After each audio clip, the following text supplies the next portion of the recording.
본 영상은 청각장애 부부의 임신과 출산의 과정에서 도움이 될 수 있는 정보를 제공하기 위해 제작되었습니다. 1. 임신 준비. 자신에게 맞는 산부인과 선택하기. 여성 장애인의 장애 특성과 상황을 잘 이해하고 임신부의 신체적, 정신적 변화와 차이를 이해하는 병원을 찾아야 합니다. 장애가 임신에 어떤 영향을 미칠 수 있는지, 임신이 여성 장애인에게 어떤 변화를 가져오는지 이해하기 쉽게 설명해주는 곳이 적합하다고 할 수 있습니다. 또 수어, 통역사 같은 전문 인력을 갖추었는지도 알아볼 필요가 있습니다. 오래 진료를 봐왔던 주치의가 있다면 산부인과 전문의 추천을 요청. 주치의는 대상자의 정보를 가장 잘 알고 있기 때문에 추천 의사에게 가장 적절한 진료를 받을 수 있도록 코칭해 줄 수 있습니다. 위의 방법이 어려운 경우 동료 혹은 가족, 지역 복지기관 담당자, 의료계 종사자의 도움을 받도록 합니다. 가까운 거리의 산부인과 병원 선택하기. 가까운 거리의 병원을 선택하는 것이 좋으며 응급 상황에 대한 대처가 가능한 병원이어야 합니다. 병원 홈페이지나 안내책자 등을 확인하여 분만시설과 무통시술 여부, 응급자연분만, 제왕절개 수술 가능 여부, 소아과 의사상주 여부를 살펴봅니다. 2. 임신 중. 산부인과 첫 방문. 의료진에게 구화, 필담, 수어통역 등 자신에게 편안한 의사소통 방법을 알립니다. 주치의와의 만남 시 우려되는 상황과 미리 알려야 하는 정보를 상세하게 전달하고 중요한 내용은 다시 되물으며 정보 전달의 오류를 줄여야 합니다. 또 객관적 입장에서 의사 전달을 해줄 수 있는 수어 통역사 등 조력자가 필요할 수 있습니다. 수어 통역사의 도움을 받을 때의 주의점. 대부분의 의료진은 임신부 대신 말로 소통할 수 있는 수어 통역사와 대화하려고 할 가능성이 높습니다. 담당 의사에게 수어 통역사는 가족이 아니며 수어 통역사에게 중요한 신체 부위를 보이거나 민감한 대화 내용을 알리고 싶지 않다고 분명히 말해두는 것이 좋습니다. 상담의 주체는 조력자가 아닌 임신부인 나임을 알리며 적극적으로 소통해야 합니다. 진료 대기 시 주의사항. 대기 시간에 진료 순서가 보이는 모니터 화면 가까이에서 대기합니다. 미리 주변 직원에게 자신의 순번이 되었을 때 와서 알려달라고 요청할 수 있습니다. 본인의 순서가 되었음에도 부르지 않거나 다음 순서로 넘어가는 경우 직원에게 순번을 다시 확인할 수 있도록 해야 합니다. 진료 순서를 놓치는 경우 대기 시간이 더욱 길어질 수 있고 다음 방문 시에도 반복될 수 있습니다. 태교. 태교라고 하면 대부분 음악을 들려주거나 책을 읽어주는 등 소리를 이용하는 것을 떠올립니다. 하지만 크고 두꺼운 기마개를 꽂은 것처럼 엄마의 자궁과 양수로 둘러싸인 태아가 음악 소리를 제대로 들을 수 있을 거라고 기대하기는 어렵습니다. 가장 좋은 태교는 엄마의 몸과 마음을 편안하게 하는 것입니다. 그림을 보는 것, 공기 좋은 곳에서 걷는 것, 좋아하는 사람을 만나는 것도 좋은 태교가 될 수 있습니다.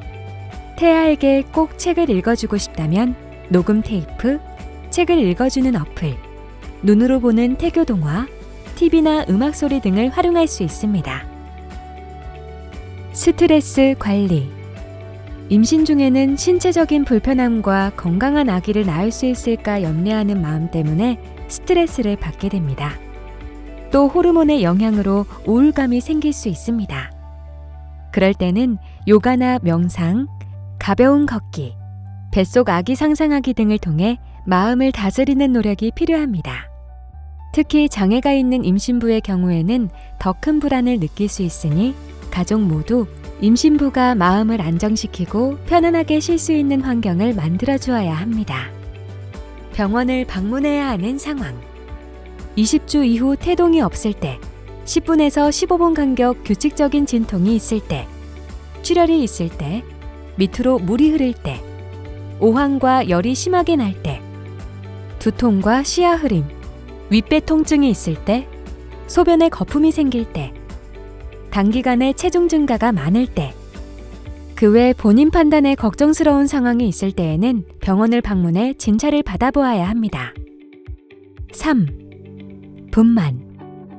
분만 방법의 선택. 분만 방법의 결정권은 모든 임신부에게 있습니다. 병원에서 자연분만과 제왕절개분만법에 대한 설명과 각 방법의 장단점에 대해 충분히 설명을 들어야 하고 임신부의 상황에 가장 적합한 방법을 의사와 상의 후 결정하는 것이 좋습니다. 제왕절개분만을 하게 되는 경우 청력 보조도구를 제거해야 하며 의사소통에 더욱 어려움을 겪을 수 있습니다.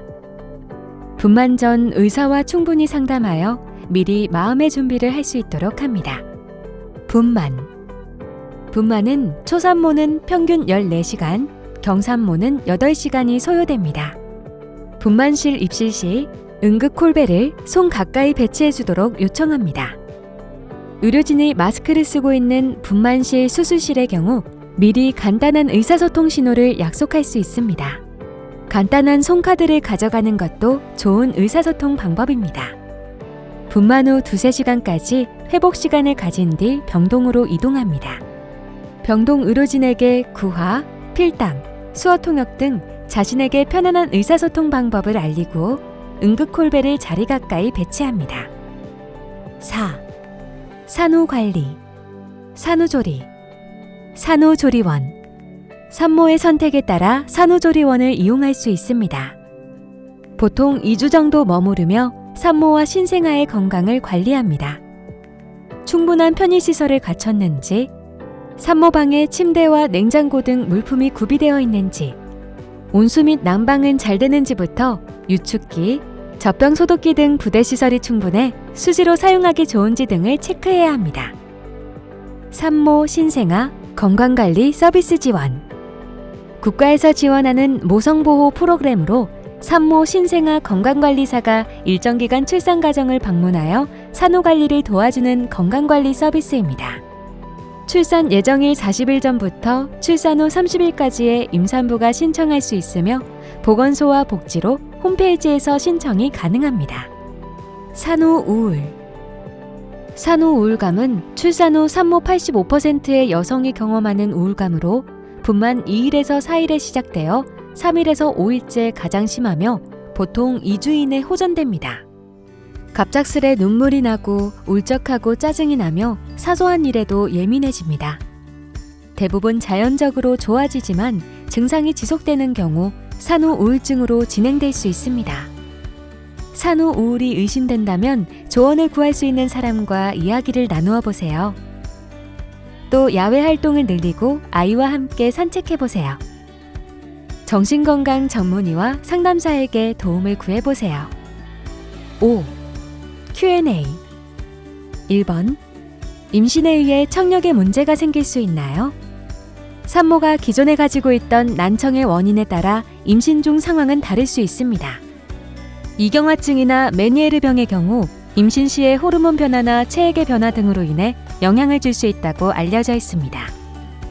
난청, 이명, 어지럼, 귀 먹먹함 등 귀 증상의 변화가 있을 때 이비인후과 진료로 확인하는 것이 필요합니다. 2번. 부모의 청각장애는 아이에게 유전되나요? 청각장애가 유전될 가능성은 청각장애 부모의 가족력과 환경적 위험 요소에 따라 크게 달라집니다. 선천성 난청의 약 50%는 환경적 원인에 의한 것으로 엄마가 임신 중 풍진에 감염되었을 때, 아기가 뇌수막염에 걸렸을 때, 저산소증에 빠졌을 때와 같은 경우입니다. 선천성 난청의 나머지 50%는 유전성 체질과 관련이 있습니다. 부모가 둘 다 난청인 경우 아기가 난청일 확률은 10에서 100%까지 다양합니다. 전문의에게 유전 상담에 대해 요청하여 상담받으시기를 권유합니다.